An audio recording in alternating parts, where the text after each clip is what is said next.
Fast food workers say their paychecks aren't getting supersized. Going for a wild ride, a car accident in North Boone County leaves 2 in the hospital.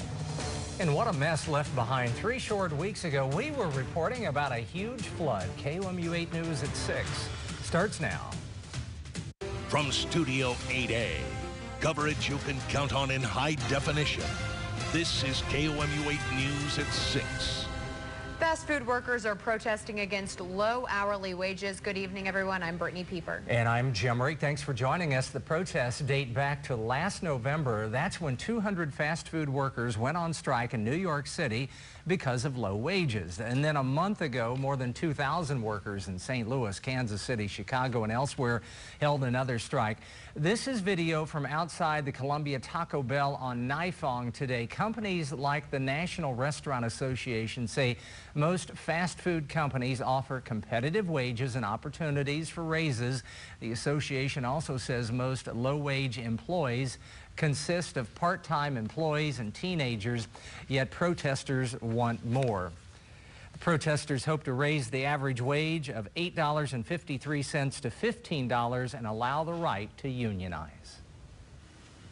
A living wage is just one problem for those living paycheck to paycheck. Tonight we continue our series, Poverty in Plain Sight. Now, often education is seen as a way out of poverty, but I found that getting that education can be a struggle for both kids and adults below the poverty line. Blast off! The end. Clifton says her best advice to students in poverty who want to go to college is to apply for scholarships. Now, she found growing up below the poverty line was actually a huge benefit when filling out those applications. She got most of her undergraduate studies paid for. Brittany, thank you very much. As police tell us, 35 means 35. Neighbors of a Boone County mobile home park say buyers at a car auction next door are using their road as a racetrack to test drive cars. KOMU 8's Alex Mallon spent the day on that back road and joins us live with the details. Rolling Hills Road may seem like a quiet country road right now, but residents of this mobile home park behind me tell me that on Thursday mid-afternoons, that's not the case. The first test drive is essential for any prospective car buyer. A sheriff's deputy tells me that one of the problems with this road is that the north and south sides are split between the city and county limits. They also say that if people are having problems with speedy drivers, they should contact their local law enforcement. Reporting live from Boone County, Alex Mallon, KOMU 8 News. 2 people are in University Hospital after their car flipped on the highway this morning. Boone County firefighters say the driver, Colin McCarty of Columbia, was speeding on Highway VV just off of Prathersville Road. Firefighters say McCarthy was driving at the when the car cartwheeled off the road and into trees along the highway. The driver and his passenger, Dion Paccio, were both thrown from the car. Highway Patrol investigators say the winding road and the driver's speed were factors in the wreck. They also found beer cans at the scene but could not confirm if they were related to the accident. Governor Rick Perry of Texas is in St. Louis promoting Texas to Missouri businesses. Last week, Perry told the Associated Press he believed lawmakers should override House Bill 253. A Texas economic development group began airing a radio ad criticizing Governor Nixon's veto and encouraging Missouri businesses to move to Texas. That same group is also running an ad in Missouri highlighting Texas's low taxes and regulations on businesses.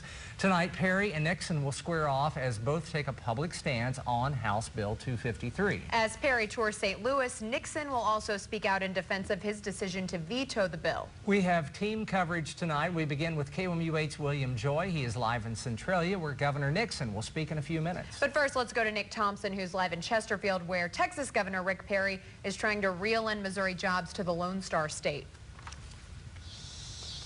Here in Chesterfield, where Governor Rick Perry has taken the stage. He's speaking here right behind us right now. He's on the stage. There are about 700 people here. So let's go ahead and send it over to William Joy. He's live over in Centralia, right down I-70, and he's with Governor Nixon, who continues his campaign against this bill.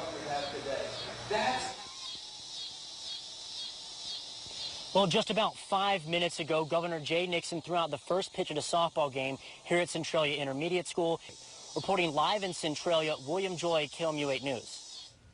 That hot weather is going to stick with us through the weekend, so let's send it over to Dave for a check of our forecast. Hey, Dave. Thank you, Brittany. Kind of rough to be out there with a jacket and tie on this evening as we topped out today at 97, and there's a bit of a break in the future. We'll talk about it next on KOMU 8 News at 6. A disaster at a Mid-Missouri high school. The state calls for federal help. That's coming up. Now, your live Doppler 8 First Alert weather with Chief Weathercaster Dave Schmidt. Well, good evening to you. As we mentioned today, the thermometer climbed at 97, and that is the highest official. We recommend they join the KOMU 8 fan club, so do that and drop off a box fan at Lowe's in Columbia and Jefferson City and Westlakes in Fulton. Thanks, Dave. Okay. Several Mid-Missouri schools are delaying the kickoff for tomorrow night's games. Will host Kansas City East at 8 o'clock. That's Battle's first game. Hickman hosts Lee Summit North. That's an 8 o'clock start. Elias and Harrisonville at 7 o'clock, and Fulton and School of the Osage at 8. For a complete list of the start times, visit our website, KOMU.com, and we'll be right back.